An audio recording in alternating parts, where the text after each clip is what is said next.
Hello नमस्कार दोस्तों, स्वागत है आपका दृश्य एस के ऑनलाइन प्लेटफॉर्म पर।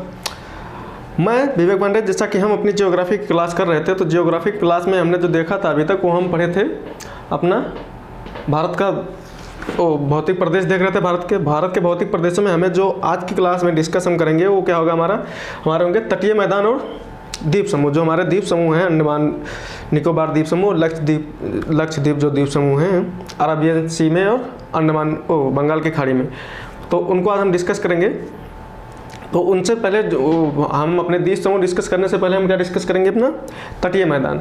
तो तटीय मैदान जैसे हमने अपने यहाँ तट जो घाट पढ़े, जैसे पूर्वी घाट और पश्चिमी घाट, तो पूर्वी घाट और पश्चिमी घाट से लगे हुए जो हमारे मैदान हैं, जैसे अगर हम पश्चिमी घाट में देखें तो पश्चिमी घाट और अरब सागर के मध्य जो मैदान हैं या जो तट हैं उन्हें हम क्या कहते हैं, तटीय मैदान कहते हैं। तो हमारे अगर तटीय मैदान को देखें तो भारत में तटीय मैदान, दो तटीय मैदान, पश्चिमी तटीय मैदान और पूर्वी तटीय मैदान।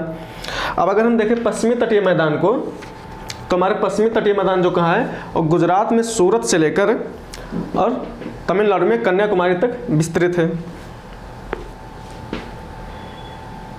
ठीक, अगर हम देखें अपने पश्चिमी घाट को डिवाइड करना चाहें तो हमारा पश्चिमी घाट क्या है, पश्चिमी घाट को हम 4 भागों में बांटते हैं।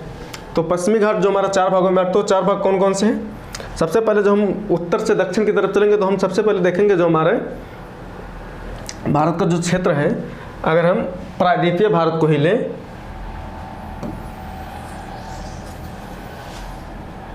ठीक, ये हमारा क्या होगा, ये अगर हम प्रायद्वीपीय भारत मान लें इसको, तो ये गुजरात से लेकर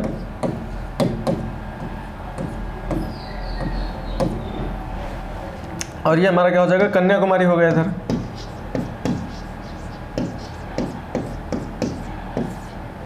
ठीक, तमिलनाडु में इधर जो हमारा ये घाट है ये क्या है, अरेबियन सी है, और इधर हमारा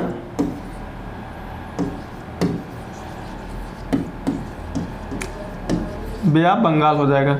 अगर हम इस प्रायद्वीपीय भारत को देखें तो इसके दोनों साइड ये जो हमारे, अगर हम ये जो हमारे पर्वतीय क्षेत्र थे, घाट क्षेत्र, पश्चिमी घाट और ये पूर्वी घाट के जो पर्वत थे, और यहाँ पर जो नीलगिरी थी, तो अगर हम इन घाट और ये अरबियन सी, अगर इस दोनों के बीच में देखें तो ये जो पतली सकरा क्षेत्र है, मैदानी भाग, इसी को हम क्या कहते हैं, तटीय मैदान। तो पश्चिम में जो है ये हो जाएगा पश्चिमी तटीय मैदान, ठीक, और ये जो पूर्व में है ये क्या हो जाएगा, पूर्वी तटीय मैदान।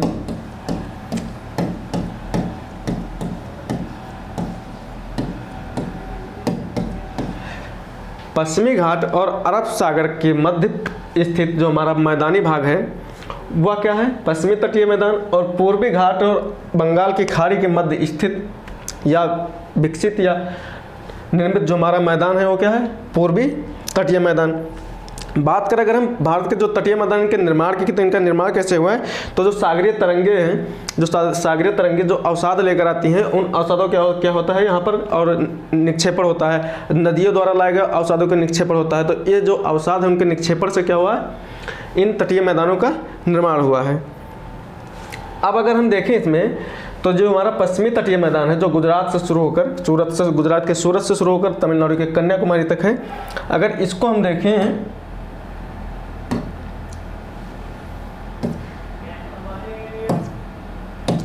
तो इसको हम मुख्यतः 4 भागों में बांटेंगे। जो 4 भाग होंगे कौन कौन से होंगे, गुजरात का मैदान, गुजरात के मैदान को हम कच्छ का मैदान भी कहते हैं। गुजरात के मैदान के बाद में और दक्षिण में आएंगे तो हमें कोंकण का तट मिलेगा, कोंकण का तट या कोंकण का मैदान।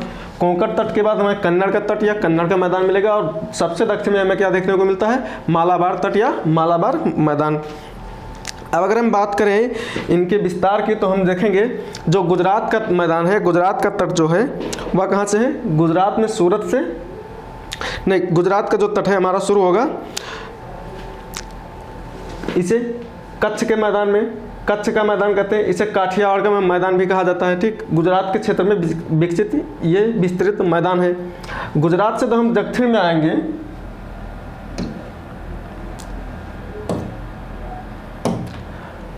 अगर हम गुजरात के दक्षिण में हैं तो हमारा जो महाराष्ट्र शुरू होता है स्टेट, अगर हम देखें स्टेट को तो गुजरात के बाद में क्या आएगा, महाराष्ट्र, गोवा, केरल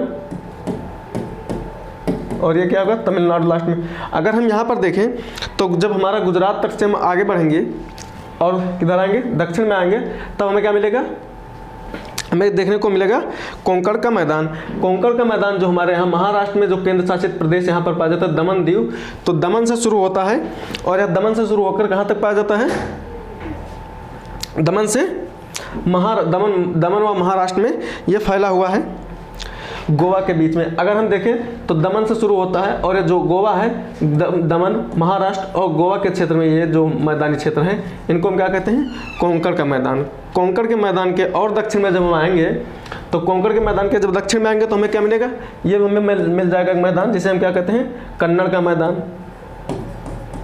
कन्नड़ का मैदान हमारा अगर हम देखें तो गोवा से कर्नाटक के बीच में, जो गोवा से शुरू होगा और कहाँ तक रहेगा, मंगलुरु जो हमारा क्षेत्र है कर्नाटक का, तो गोवा से शुरू होकर कर्नाटक के मंगलुरु के क्षेत्र तक जो विकसित हमारा मैदान है उसे हम क्या कहते हैं, उसे हम कहते हैं कन्नड़ का मैदान। कन्नड़ के मैदान के और दक्षिण में जाएंगे, इस क्षेत्र में आ जाएंगे हैं, तो ये जो मैदान है इसे हम कहते हैं मालाबार तट या मालाबार मैदान। तो ये हमारा जो क्षेत्र हुआ यह हमारा था पश्चिम का मैदान। अगर हम पश्चिम के मैदान की अगर बात करें, जो तटीय मैदान है इसकी, तो इसकी कुछ और खासियत को देखें तो देखिए जो पश्चिमी तटीय मैदान है क्या है, गुजरात में तो चौड़ा है, इसकी चौड़ाई क्या है, गुजरात में ज़्यादा है। गुजरात के जब हम दक्षिण में आएंगे तो इसकी चौड़ाई लगातार क्या होगा, कम होते चली जाएगी। लेकिन जब हम केरल के क्षेत्र में पहुंचेंगे तो केरल के क्षेत्र में इसकी चौड़ाई क्या होती है, पुनः बढ़ जाती है। तो हम कह सकते हैं कि गुजरात और केरल के जो क्षेत्र हैं वहाँ पर पश्चिमी तटीय मैदान की चौड़ाई अधिक है और अन्य जो मध्य के क्षेत्र हैं उनमें क्या है, इनकी चौड़ाई कम है।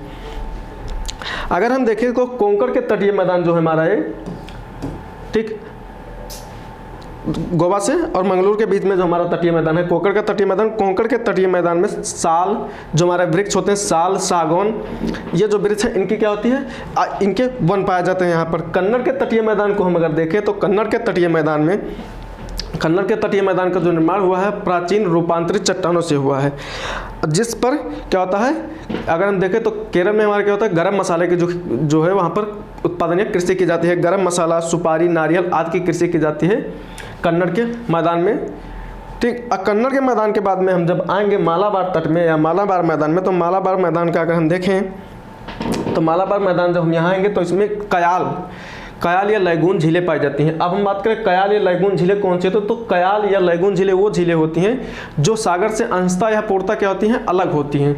जैसे मान लीजिए ये सागर है, ठीक, ये कोई सागरीय क्षेत्र है और इससे, ठीक, अगर ये झील का जो निर्माण हुआ तो ये क्या होंगे, जो तट पर होंगे, ठीक, लेकिन सागरीय क्षेत्र से अलग होंगे, ये होती हैं लैगून झीलें या कयाल झीलें।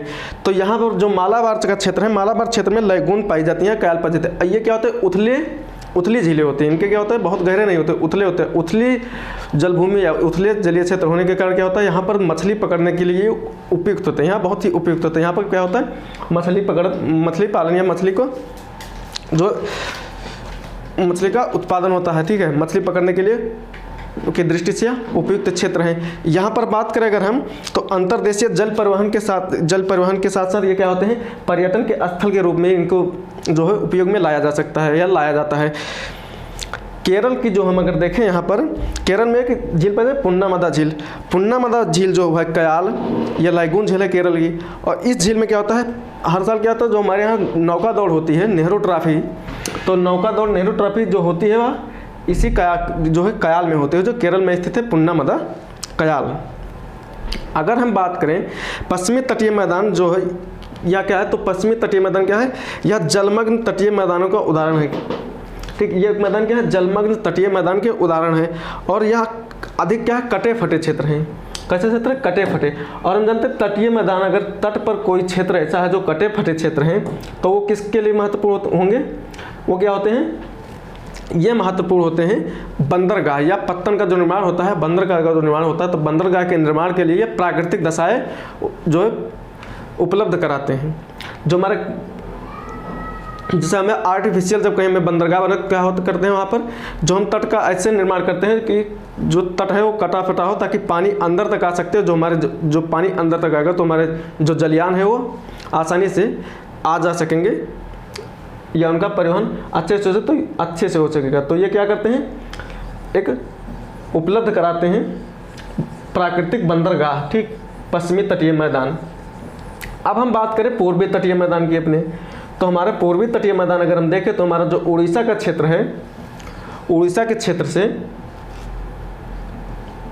इधर हम देखें उड़ीसा, तो उड़ीसा में जो हमारी स्वर्ण रेखा नदी है, ठीक, स्वर्ण रेखा नदी से लेकर कन्याकुमारी तक जो हमारे विस्तृत ये मैदान है, इन्हें हम क्या कहते हैं, पूर्वी तटीय मैदान। अब पूर्वी तटीय मैदान को अगर हम बात देखें, डिवाइड करना चाहें,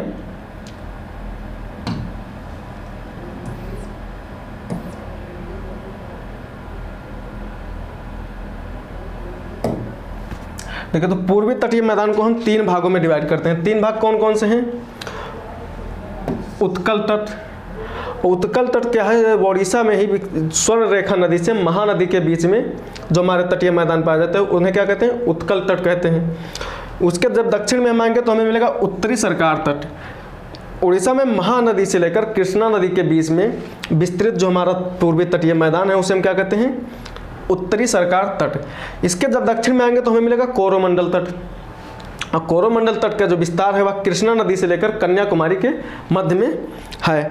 अब हम अगर बात करें तो पूर्वी तटीय मैदान क्या है, पश्चिमी तटीय मैदान की अपेक्षा क्या है, अधिक चौड़े हैं। अधिक चौड़े होने का कारण क्या है, हम जब हम पूर्वी घाट और पश्चिमी घाट पढ़ रहे थे तो हम जो नदी प्रायद्वीपीय भारत की जब हम नदियाँ देखे थे तो देखे थे कि प्रायद्वीपीय भारत में जो नदियाँ पूर्व की तरफ बहती हैं वो क्या करते हैं, जो नदियाँ बंगाल की खाड़ी में गिरती हैं वो डेल्टा का निर्माण करती हैं, जबकि अरब सागर में गिरने वाली नदियाँ डेल्टा का निर्माण न कर एस्चुरी का निर्माण करती हैं, ज्वार नदमुख का निर्माण करती हैं। तो ज्वार नदमुख का निर्माण करने के कारण वहाँ पर अवसादों का जमाव क्या होता है, कम होता है पश्चिमी घाट में, जिस वजह से वहाँ की मैदान क्या है, अपेक्षाकृत सकरे है। जबकि पूर्व की नदियाँ जो हैं या जो बंगाल की खाड़ी में गिरने वाली नदियाँ जो हैं या अवसाद लेकर आती हैं अधिक मात्रा में और लंबी दूरी से आती है, तो क्या करती हैं, निर्माण करती हैं डेल्टा का।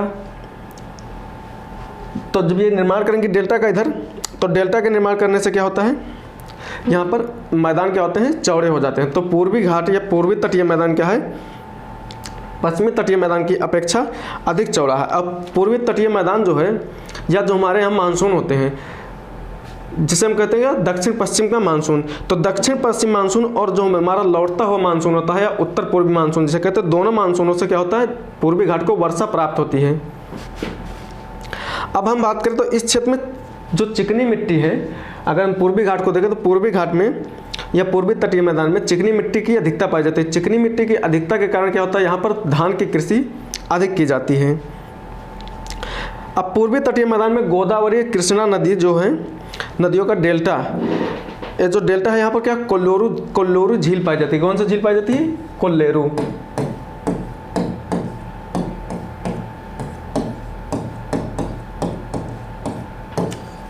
कोल्लेरू झील कहाँ पाई जाती है, तो गोदावरी कृष्णा नदी के डेल्टा में स्थित है यह झील।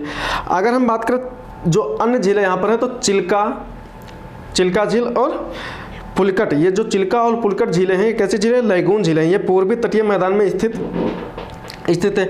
हम बात करें पूर्वी तटीय मैदान पश्चिमी तटीय मैदान की, तो इसकी अगर हम देखें तो पूर्वी तटीय मैदान में जो कुछ डेल्टा पाए जाते हैं, जैसे हमारी जो इधर की नदियाँ आती हैं बंगाल की खाड़ी में गिरने वाली नदियाँ, सारी नदियाँ क्या करती हैं, अधिकतर नदियाँ क्या डेल्टा का निर्माण करती है। तो अगर हम देखें पूर्वी तटीय मैदान में डेल्टा को, तो मान लीजिए ये क्या है, ठीक, ये पूर्वी तटीय मैदान है। अब पूर्वी तटीय मैदान को डेल्टा को देखें और उत्तर से दक्षिण के क्रम में देखें डेल्टा को, ठीक, उत्तर से दक्षिण में, तो सबसे उत्तर में जो हमें डेल्टा मिलेगा वो कौन सा डेल्टा होगा, उड़ीसा में महानदी डेल्टा है। महानदी के द्वारा जो डेल्टा बनाया जाता है वो कहाँ है, उसे क्या कहते हैं, महानदी डेल्टा। पूर्वी तटीय मैदान में सबसे उत्तर में पाया जाना डेल्टा है। इसके बाद जब हम और दक्षिण में आएंगे तो हमें क्या मिलेगा, गोदावरी द्वारा निर्मित डेल्टा, जिसे हम गोदावरी डेल्टा कहते हैं। गोदावरी डेल्टा के बाद में हमारा कौन सा, कावेरी का डेल्टा आएगा।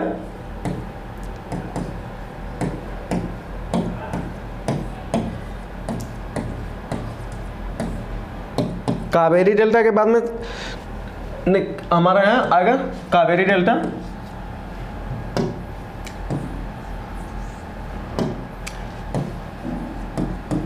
ये कृष्णा है तीसरे पर, और फिर कावेरी डेल्टा।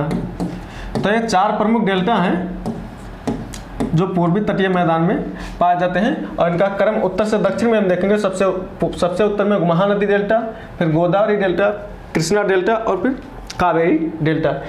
ठीक, तो ये क्या है, हमारे तटीय मैदान है, पश्चिमी तटीय मैदान और पूर्वी तटीय मैदान। अब तटीय मैदान जो हम पढ़ लिए, तो तटीय मैदान के बाद में जो हम पढ़ेंगे वो हमारा क्या होगा, द्वीप समूह। अब हम देखेंगे हमने द्वीप समूह को, जो भारत के प्रमुख द्वीप या जो द्वीप समूह हैं, अगर हम उनकी बात करें तो देखिए भारत में पाए जाने जो प्रमुख द्वीप हैं वो 2 प्रमुख, अगर हम द्वीपों को देखें द्वीप समूहों को, तो 2 द्वीप समूह हैं। एक तो जो हमारा बंगाल की खाड़ी में पाए जाते हैं द्वीप समूह, जिन्हें अंडमान निकोबार द्वीप समूह कहते हैं, अंडमान निकोबार द्वीप समूह। और उसके बाद में हमारा जो अरब सागर है, अरब सागर में जो हमारे द्वीप समूह पाए जाते हैं उन्हें उसे हम क्या कहते हैं, लक्षद्वीप द्वीप समूह। ये 2 जो द्वीप समूह हैं, इन दोनों द्वीप समूह के अतिरिक्त भी जो भारत के क्षेत्र में पाए जा रहे अन्य महत्वपूर्ण द्वीप हैं, उनमें कौन से हैं, सबसे पहले श्रीहरिकोटा द्वीप आ जाएगा, पम्बन द्वीप है, न्यूमोर द्वीप, अब्दुल कलाम द्वीप जिसे हम व्हीलर द्वीप कहते थे, और माजुली द्वीप। माजुली द्वीप जो हमारा विश्व का सबसे बड़ा क्या है, नदी द्वीप है। ये नदी में पाया जाता है, जो ब्रह्मपुत्र नदी हमारी है, ब्रह्मपुत्र नदी असम में, और ब्रह्मपुत्र नदी में ही इस माजुली द्वीप का निर्माण हुआ है। अब अगर हम बात करें तो भारत के जो द्वीप समूह, इनको 2 भागों में बांटा गया है, अंडमान निकोबार द्वीप समूह, लक्षद्वीप द्वीप समूह। अगर हम बात करें अंडमान निकोबार द्वीप समूह की, तो अंडमान निकोबार द्वीप समूह जो हमारा है, ये क्या है, एक तो अंडमान, ये बंगाल की खाड़ी में स्थित द्वीप समूह है, और इसमें जो 572 छोटे छोटे द्वीपों का क्या है, ये समूह है।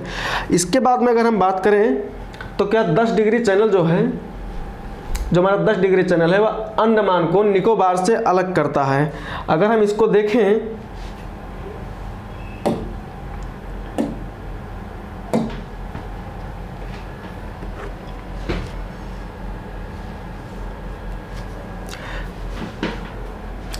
ये देखिए, जो 10 डिग्री चैनल है, 10 डिग्री चैनल क्या करता है, ये जो कार निकोबार है और लिटिल अंडमान है, तो ये जो 10 डिग्री चैनल है, ये अंडमान द्वीप समूह को या अंडमान को किससे, निकोबार से अलग करती है। कहने का लिटिल अंडमान को कार निकोबार से अलग करती है। अगर हम अंडमान को देखें तो अंडमान को हम 4 भागों में बांटते हैं, जिसमें सबसे पहले हमारा आता है उत्तरी अंडमान, नॉर्थ अंडमान जिसे कहते हैं। उसके बाद में हमारा आ जाएगा मिडिल या मध्य अंडमान, फिर हमारा साउथ अंडमान, और ये लास्ट में लिटिल अंडमान।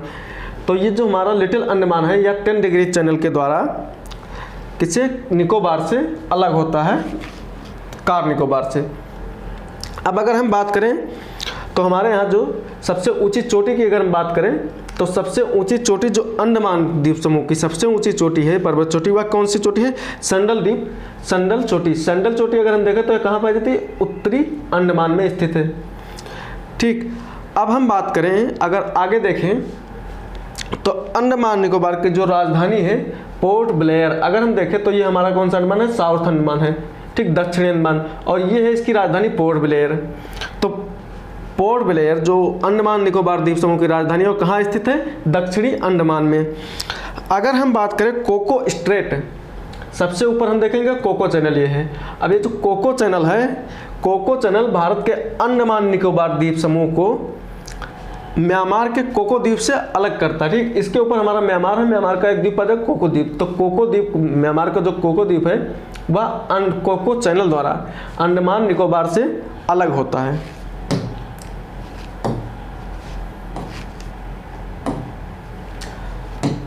अगर हम यहीं पर बात करें तो देखिए हमारे यहाँ जो अगर चोटी देखें, संडल चोटी तो सबसे ऊंची चोटी है। ठीक, संडल चोटी के बाद में यहाँ जो अन्य चोटियाँ पाई जाती हैं उनमें माउंट डिएवोली जिसकी ऊंचाई 515 मीटर है, माउंट कोयोब 460 मीटर और माउंट थुइलर 442 मीटर, एक ग्रेट निकोबार में स्थित है। तो ये क्या है, अंडमान निकोबार की जो है अन्य महत्वपूर्ण चोटियाँ हैं। इसके बाद अगर हम बात करें तो हमारी जो राजधानी है इसकी, अंडमान निकोबार द्वीप समूह की राजधानी जो पोर्ट ब्लेयर है, इस पोर्ट ब्लेयर की जो राजधानी, यहीं पर कौन एक जेल स्थित है, कौन सा जेल? सेलुलर जेल, जो काला पानी की सजा जहाँ पर दी जाती थी अंग्रेजों की जब शासन था भारत में, तो ये सेलुलर जेल कहाँ पर निर्मित की गई थी? अंडमान निकोबार की राजधानी पोर्ट ब्लेयर में। अगर हम बात करें दक्षिणी अंडमान और लिटिल अंडमान की, तो दक्षिणी अंडमान और लिटिल अंडमान के मध्य में क्या एक पास पाया जाता है, दक्कन पास जिसे कहते हैं, ठीक। तो दक्कन पास कहाँ स्थित है? दक्षिण अंडमान और लिटिल अंडमान के मध्य में।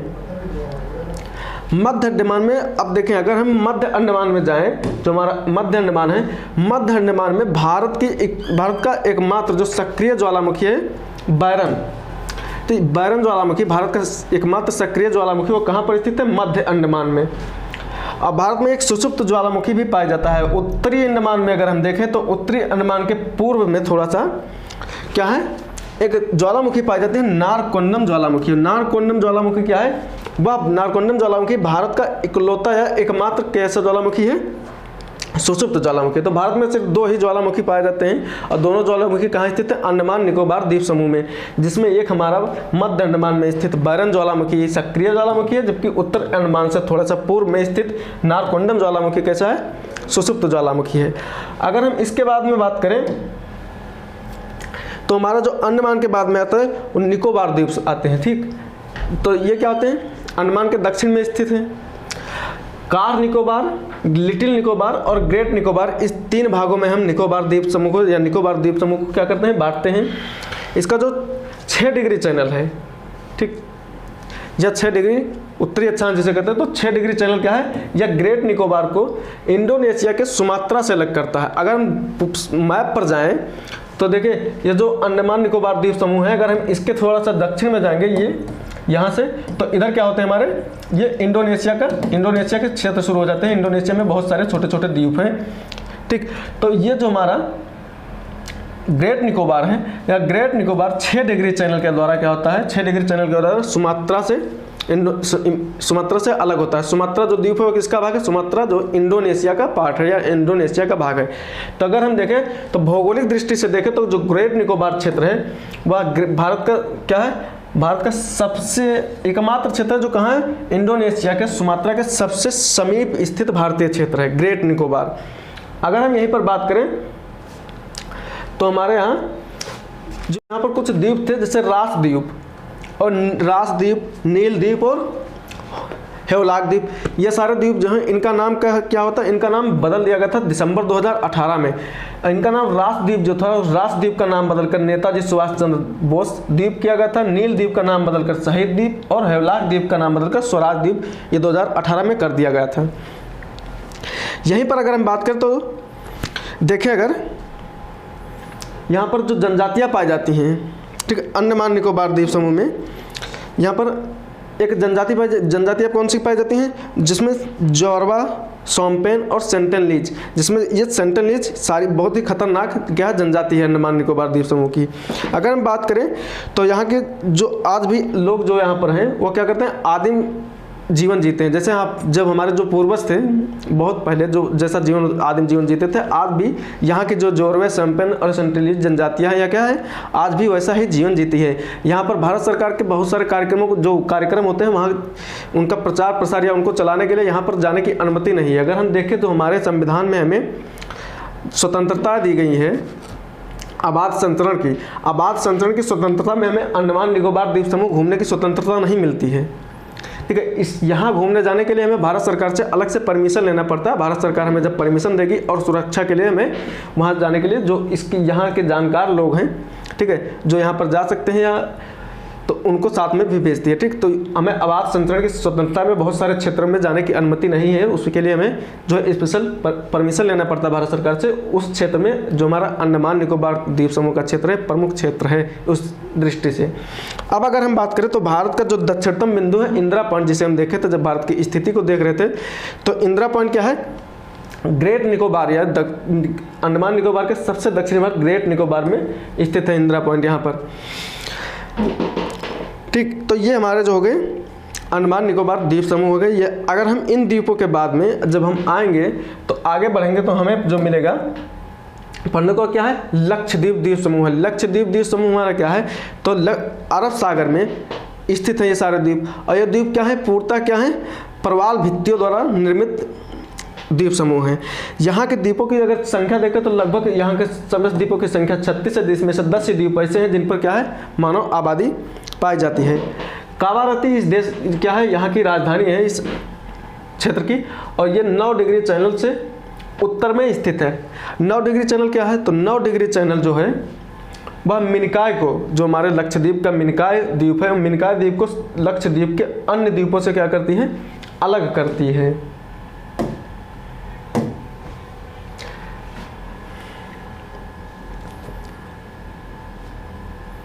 ठीक, जैसे हम यहाँ पर जब देखें तो ये क्या है, निकोबार द्वीप समूह है। यहाँ पर 9 डिग्री चैनल अलग करती है कावारत्ती को लक्षद्वीप के अन्य द्वीपों से या मुख्य लक्षद्वीप से अलग करती है। यहीं पर अगर हम बात करें तो जो हम आएंगे 8 डिग्री चैनल पर, 8 डिग्री चैनल क्या करता है, तो 8 डिग्री चैनल मिनिकॉय यानी लक्षद्वीप को मालदीव से अलग करता है। हमारे यहाँ अगर देखें इसकी स्थिति को,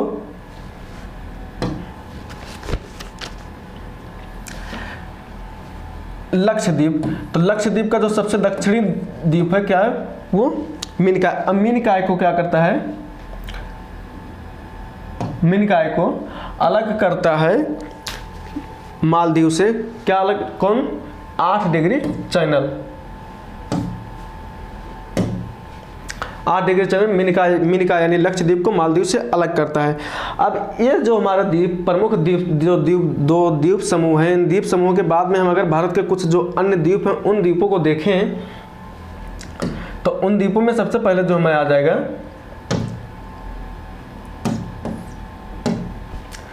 हमें क्या है, अन्य द्वीपों में देखें तो सबसे पहले हम देखेंगे जो हमारा द्वीप है श्रीहरिकोटा।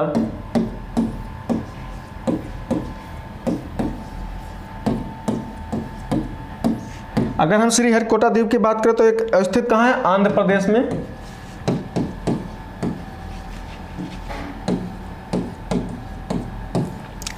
आंध्र प्रदेश में स्थित ये द्वीप क्या है, इस द्वीप से क्या है, भारत का एकमात्र द्वीप है जिससे क्या कहते हैं, यहाँ से उपग्रह प्रक्षेपण किए जाते हैं।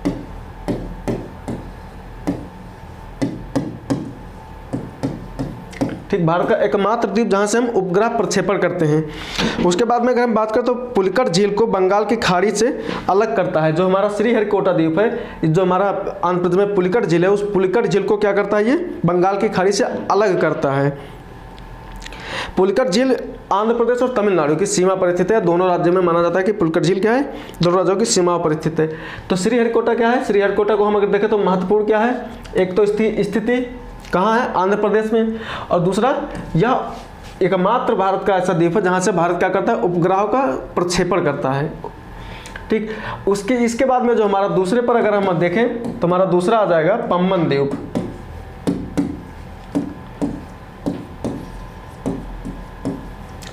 पंबन द्वीप, पंबन द्वीप कहाँ है, या आदम ब्रिज, जो हमारा आदम ब्रिज है, आदम ब्रिज अथवा राम सेतु, जो हमारा आदम ब्रिज है, जो माना जाता है कि राम सेतु जो है, ठीक, तो राम सेतु का भाग कौन सा, आदम ब्रिज, भारत एवं श्रीलंका के क्या है, बीच में जो स्थित है। ठीक, जब हम भारत स्थिति देखते हैं भारत और श्रीलंका के बीच में, माना जाता है रामायण काल में क्या है, वहाँ भगवान राम ने क्या कहता है, वहाँ पर जो सेतु बना दिया था, ब्रिज बना दिया था, तो उसी को क्या कहते हैं, आदम ब्रिज कहा जाता है, राम सेतु कहा जाता है। पंबन द्वीप अगर हम देखें तो रामेश्वरम जो हमारा है, ठीक, भगवान राम ने जब यहाँ पर सेतु का निर्माण किया था, तो सेतु का निर्माण करते वक्त जो भगवान राम ने वहाँ पर भगवान शंकर की जो स्थापना की थी, भगवान शंकर की उसकी, ठीक, तो वहाँ उसे क्या नाम दिया गया था, रामेश्वर या रामेश्वरम। तो रामेश्वरम कहाँ पर है, पंबन द्वीप पर ही स्थित है रामेश्वरम।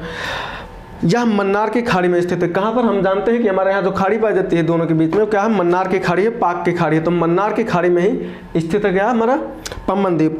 पंबन द्वीप के बाद में हमारा जो तीसरे नंबर पर द्वीप आएगा, ठीक, तीसरा द्वीप हमारा जो है वह न्यूमोर द्वीप, न्यूमोर द्वीप। अगर हम न्यूमोर द्वीप की स्थिति को देखें तो यह बंगाल की खाड़ी में भारत एवं बांग्लादेश की सीमा पर स्थित है। कहाँ पर स्थित, बंगाल की खाड़ी में।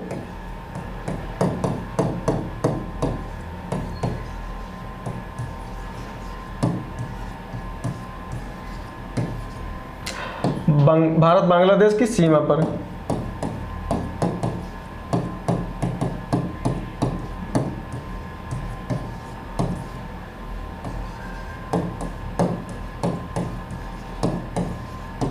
सीमा पर स्थित है, जिसके कारण क्या है, यह इस पर अधिकार को लेकर दोनों देशों में लगातार क्या है, विवाद बने रहता था या विवाद चलते रहते थे। इसे दोनों देशों के बीच में क्या कहता है, बांट दिया गया है। ठीक है, भारत के हिस्से में अब इस द्वीप का अधिकांश भाग क्या हो चुका है, जो भारत के हिस्से में आया था वह क्या होता है, जलमग्न हो चुका है। इसके बाद में न्यूमूर द्वीप के बाद में जो हमारे आता है वो है हमारा अब्दुल कलाम द्वीप, जिसे हम क्या कहते थे, इसे व्हीलर द्वीप भी कहा जाता था या कहा जाता है व्हीलर द्वीप। अगर हम इसकी स्थिति को देखें तो यह कहाँ है, उड़ीसा के क्या है, सागर तट पर है। कहाँ पर स्थित है, उड़ीसा। ठीक, उड़ीसा के सागर तट से परे और राजधानी जो है उड़ीसा की भुवनेश्वर से लगभग 150 किलोमीटर की दूरी पर स्थित है। इसका पुराना नाम क्या है, व्हीलर द्वीप है। इसका प्रयोग भारत अपने प्रक्षेपास्त्र कार्यक्रम के परीक्षण के रूप में करता है। किसके रूप में करता है, जो प्रक्षेपास्त्र हैं हमारे यहाँ मिसाइल्स, उनके क्या है, जो परीक्षण के लिए इस द्वीप का उपयोग या प्रयोग करता है भारत। इसके बाद हम पढ़ेंगे हमारा माजुली द्वीप। माजुली द्वीप कहाँ है, माजुली द्वीप दुनिया का सबसे बड़ा क्या है, नदी द्वीप है। किस नदी पर स्थित है, तो असम में जो ब्रह्मपुत्र नदी हमारी जो ब्रह्मपुत्र नदी है, तो असम में माजुली द्वीप ब्रह्मपुत्र नदी पर स्थित है या बनी हुई थी। यह अपनी जैव विविधता के लिए क्या है, प्रसिद्ध है। यहाँ की जनसंख्या क्या है, सघन है, चूँकि असम में है, नदी द्वीप है, ठीक है, तो सघन जनसंख्या यहाँ पर बसी हुई है। माजुली को असम का 33वां जिला घोषित कर दिया गया। क्या किया गया है, इसको असम का 33वां जिला घोषित किया गया है माजुली को। इनके साथ ही देश का यह पहला नदी द्वीपीय क्या है, जिला बन गया है। तो ये हमारे क्या है, भारत का जो हमारा था प्रादेशिक विभाजन, या हम क्या देखें, प्रादेशिक प्रदेश देख लिया भारत के कौन कौन से भौतिक प्रदेश हैं भारत में। ठीक, तो उसमें हमने सारे पढ़ लिए हैं, पर्वतीय प्रदेश, मैदानी भाग, उत्तर का मैदान जो है, प्रायद्वीपीय पठार पढ़ लिए, तटीय मैदान पढ़ लिए, तटीय मैदान के साथ साथ हमने क्या पढ़े, द्वीप समूह पढ़ लिए। तो ये हमारा अब हमारे जो चैप्टर है कौन सा, भारत का भौतिक प्रदेश, भारत के भौतिक प्रदेश का चैप्टर समाप्त हो जाता है। इसके बाद में हमें जो आगे पढ़ना है, आगे का हमारा चैप्टर होगा भारत की जलवायु को देखेंगे, या जलवायु को अभी हम क्या करते हैं, पोस्टपोन करते हैं। अगला हम चैप्टर जो देखेंगे भारत का अपवाह तंत्र देखेंगे। अपवाह तंत्र में हम भारत की सारी नदियाँ जो हैं, सारी नदियों को पढ़ेंगे, नदी क्षेत्रों को पढ़ेंगे, कौन को हिमालय नदियाँ जितनी हैं, प्रायद्वीपीय नदियाँ जो भी हैं, तो सारी नदियों को क्या है अगले चैप्टर में हम शुरू करेंगे। तो आज की क्लास अपनी हम यहीं पर समाप्त करेंगे। धन्यवाद।